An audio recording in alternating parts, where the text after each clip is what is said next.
বন্ধুরা, আমি ছত্তিশগড় রায়পুর থেকে বলছি। আমি আজকে একটা রেসিপি বানাচ্ছি। এটাকে আমরা কুন্দ্রু বলি, এখানে খুব পাওয়া যায়, আর তোমরা এটাকে কুদ্রি বলো। হ্যাঁ, তো এই সবজিটা বানিয়ে খেয়ে দেখো। যা যা ইনগ্রিডিয়েন্টস লাগে আমি সব লিখে দিচ্ছি, আর তোমরা এটা খাও, রুটি পরোটা সব কিছুর সঙ্গে খেতে পারো। এমন পাতলা মুসুর ডাল করবে, ভাত করবে, আর এই সবজি, ব্যাস সব ভাত উঠে যাবে তোমাদের। একবার খেয়ে দেখো, যদি ভালো লাগে তাহলে আমাকে কমেন্ট করে জানিও।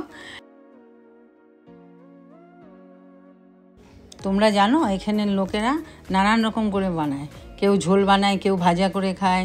আমি আমার মতো স্টাইলে বানিয়েছি, তোমরা এরকম করে বানিয়ে দেখো, খুবই ভালো লাগবে। আর যদি তোমাদের ভালো লাগে তাহলে একটা লাইক, শেয়ার এবং সাবস্ক্রাইব করে দিও। আমি আগেও এখানকার নানা রকম রেসিপি তোমাদের সঙ্গে শেয়ার করব।